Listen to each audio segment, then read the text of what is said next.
Alright, so we're gonna see how this is gonna go. Obviously I don't have a good setup for recording or anything. I might have a way to really edit this, so this is all gonna be one take, because I can't stop it. So this is gonna be a spoiler review for Shang Chi and the Legend of the Ten Rings. So I just saw this movie, I'm gonna see it again tomorrow, and then I'm gonna do a podcast review with my friends at the movie Defenders on Sunday. That'll be up Monday. If you listen to it, it'll be like 3 hours long, probably. But man, this movie is really enjoyable. I saw a lot of reviews saying that it was mid-tier until it's not, which they're referring to the end of the movie. But I would definitely put it like top 10 easily, probably top 5. This movie does so much heavy lifting, probably more than most Marvel movies have had to. Because not only is it setting up a new character that is less well known than Iron Man or Captain America or Thor were, because they were popular in the comics in the 90s, 2000s. Shang-Chi is pretty much since the 70s or 80s, he's been gone. He appears every once in a while, but he's not a mainstay character. So his backstory is really not well known. Tie-in characters aren't really well known. So this movie had to do a whole lot to explain all of this about this character. And a lot of people aren't giving it enough credit, I feel. So it starts off with, the problem not being able to edit. It starts off with explaining who his father is, and, his legend. It's all done in Chinese, so, like I mentioned in TikTok, you're gonna have to read, a little bit of that. And then it jumps straight to him being in San Francisco.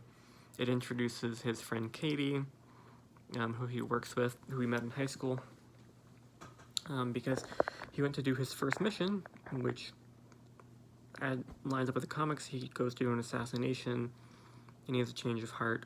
He kills the person, but after that he has a change of heart, and he abandons his father and his father's criminal ways. And so he meets her in high school, and then it starts off with them as adults, and they do their valet thing. It just introduces them as kind of deadbeats. And then does an introduction of her family, which they never come up ever again. I feel like this is trying to play on tropes of Asian families. I am not Asian. I have Asian friends, and their families seem a lot like this, but I'm not going to say that this is accurate. Somebody can tell me that it's accurate, and I'll agree with them. I can't really attest to that in any way, shape, or form. So then it goes to him on the bus. They're going to work again, and they get attacked by the Ten Rings organization and Razor Fist. Razor Fist, even in the comics, is kind of like just a lieutenant. He's a better fighter, but he's not in any way particularly impressive. He usually gets defeated pretty handedly. And minions are thrown at him, minions as in ninjas, and he takes care of them pretty readily. And this was all to get his amulet. They take his amulet and they go on.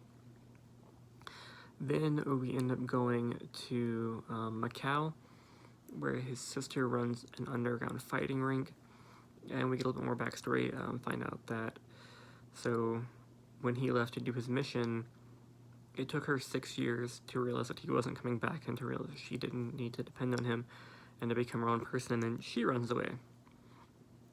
And then she starts her own underground thing in Macau. It's pretty impressive. The fight with Wong and Abomination was cool, but it does more to set up stuff than anything.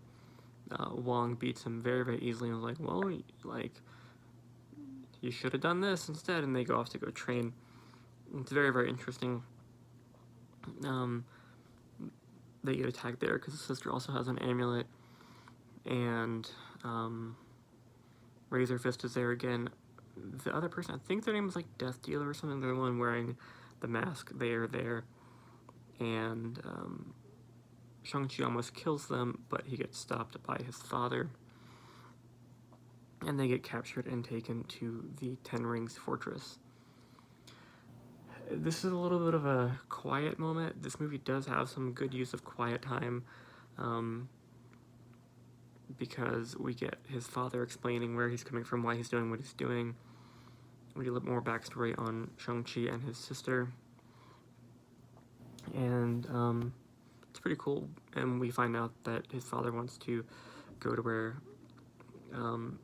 their mom is from to free her from behind a gate, but it's not actually the case. There's like a soul-sucking dragon behind the gate.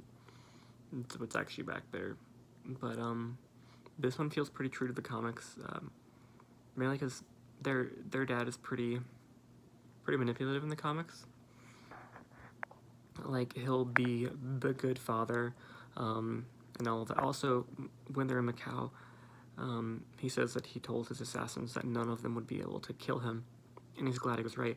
That one's lifted pretty much directly from the comics, because every time somebody goes after Shang-Chi, he's like, you're not going to be able to do anything, but yeah, go ahead and try, and if you can, impressive. If not, whatever. So I do enjoy a lot of the accuracy to the comics. A couple months ago, I read like 50 or 60 Shang-Chi comics to try to just know what's going on, and it gave me a pretty good background in the character and everything. Some things I do love about this movie, and I'll get back to the rest of the review, because I can't edit this, so it's all in me kind of train of thought. So obviously his father is no longer Fu Manchu, which is a racist caricature of a character from the 30s, who was not good, was not fun to watch. They also fixed his sister. She was like the Eastern temptress who used seduction to get her way. It was a terrible, terrible thing in comics. I'm glad that that's not how she is in this. She's a very skilled fighter, very proficient. Uses, I think it's called the kunai and a meteor hammer. Very fun to watch. Alright, so then they have a falling out with their dad because they're not going to go support him to break in, to destroy this town, because he's like, I'm going to burn it to the ground if they won't help me. And so he like locks them up. Then we run across the one problem I have with this movie, like the one big problem.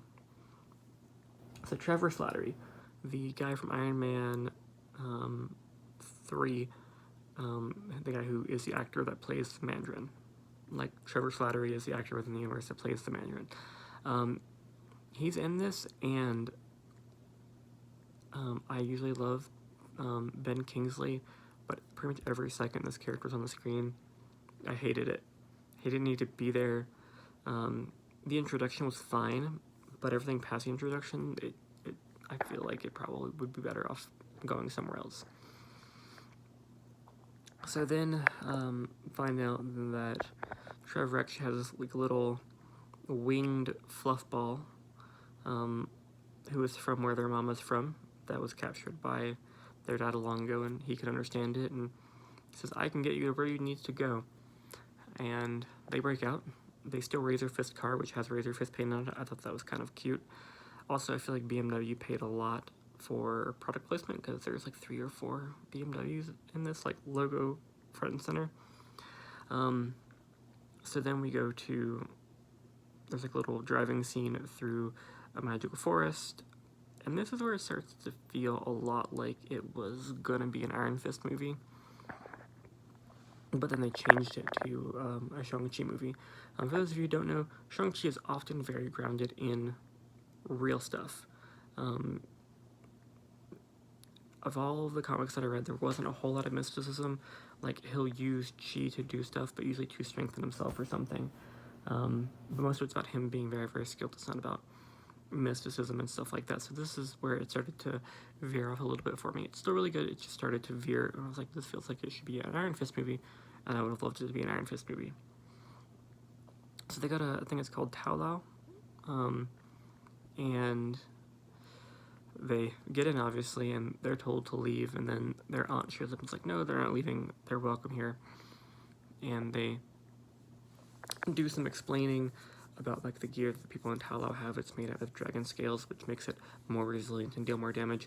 This is a way to put a street level hero like Shang-Chi in the same ballpark as a character like the Hulk, because the armor helps him resist damage. Sorry, I was just tapping my arm and it was shaking the camera. And the weapons can cut through stuff and deal an immense amount of damage. And then his dad shows up, because that's what it's supposed to be. Oh yeah, and Katie gets a training scene with where she's learning the bow, and his sister gets a short montage of her mastering the kunai, which she trained as a child. And all of it's very fun to watch. It's a nice little training montage. Pretty enjoyable overall. And then we get to the big slugfest at the end. So pretty quickly, Father breaks through the main line. He gets one-on-one with Shang Chi. He knocks out Shang Chi, puts him in the water, presumes he's dead, I'm pretty sure. And then he goes to break down the gate. And he uses all 10 rings on one hand to start making an impact on that. And this is where it gets a little weird. Okay, so all the bad guys join side with the good guys because the bad guys, their weapons don't work. So they work together to fight off these soul-sucking demons. But there's a problem here.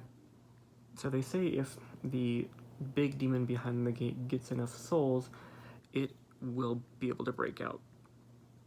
It does not communicate past like 1 or 2 souls that it's getting anymore, really. It's very unclear. And then a dragon helps Shang-Chi. He gets out of the water. The dragon chomps some of the little demons. Shang-Chi goes to fight his father. And Shang-Chi's able to take away 5 of the 10 rings, make it a fair fight. They go back and forth a little bit. It's very, very cool. I loved it a lot. And then it goes to the big bad dragon breaking out.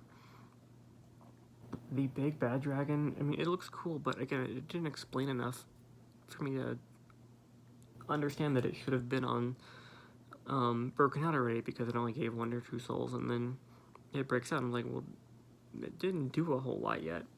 The Mandarin dies, his father dies, and he gets control of all the 10 rings to fight the dragon. Also, he got control of all the 10 rings, and he was going to kill his father, but then he didn't. And then immediately the dragon pops out, kills his dad. Okay, so then we get more big CG fight. Still really, really cool. Dragon versus dragon fight. The good dragon tries to like lock it in like a water prison, but then the little soul stealers start like quickly handing it souls, and it breaks out of that. And then it starts to suck out the soul of the good dragon, and the side characters explain that if it gets the soul of the good dragon, that everything is doomed, like everything in the world is doomed. So then Katie is the one that stops this. Like Shang-Chi's trying to stop it, he's failing, the dragon's dying, his sister's failing at it. And Katie puts an arrow through its throat. She doesn't kill it, it's not the end of the fight, but stops it from achieving its goal. And it pretty much sets up the end of the fight. The dragon, Shang-Chi, and his sister work together, and Shang-Chi basically force feeds this dragon the 10 rings and then explodes it with some, feels like the end of Kung Fu Hustle, where he's flying out of the sky with the palm. It feels similar to that. It's still very, very cool. So the good guys prevail. And then they are at dinner with friends that they met early in the movie. Basically, in the early part of the movie, their friends are like, you guys are kind of failures. And now they are with them again, and they're going over, basically they're covering the movie to their friends. Their friends like, you're making fun of us. Then Wong shows up and is like, you guys need to come with us, both of us. I didn't expect for Katie to be getting pulled forward, but it looks like she's going to be in the Avengers. I don't know if she's supposed to be taking the place of Lyko from the comics. She seems like a love interest, which is fine. It's kind of interesting. Then we get credits. And then the first after credits scene is Wong, Captain Marvel, and Doctor Strange talking about the 10 rings. Basically, they're extremely ancient. The mages of Kamartaj don't have any information about it. They don't know where they came from or anything like that. But there were 10 rings. As soon as Shang-Chi put them on, basically had a disturbance in the world. Kamartaj knew that it happened, and now they're sending out a signal to something. And they don't really allude to what the signal is, but that's fine. Setting up a big bad, we need at least 2 big bads, and then the biggest of big bad for the next stuff, so I'm fine with that. And then a second after credit scene, which is at the very end, like it usually is, just shows that his sister took over the criminal organization of the Ten Rings, and it says the Ten Rings will return. So Shang Chi 2 or a Ten Rings show, which is going to be good because it's going to be able to expand more of the underground or the underworld, which is really cool. Sharon Carter started doing that by being the burger in Falcon and the Soldier, but this is going to be able to expand it some more. So we're setting up that something is being called to Earth. We're setting up a new powerful criminal organization who's ran by a ruthless woman. And Shang-Chi is basically on the Avengers at this point, and Wong is like, yeah, you got to get ready for this because everything's going to change from here. I would definitely recommend this movie. Like I said, it does a lot of heavy lifting. One of my friends compared it to Captain Marvel in a negative way. I didn't hate Captain Marvel. I understood that the movie had one movie to get her to have the same progress as every other character. And the same thing is for Shang-Chi. He's got to be on the power level of people like Captain Marvel in the next movie. So they gave him the year to do it, and yeah, it's kind of interesting. I look forward to seeing everything next. I'll go see Eternals when it comes out. I would definitely recommend, like I said, probably it's safely top 10, maybe top 5 for me of Marvel films. I would definitely recommend if you like Kung Fu movies, especially if you like Chinese mysticism, especially, it's very, very cool.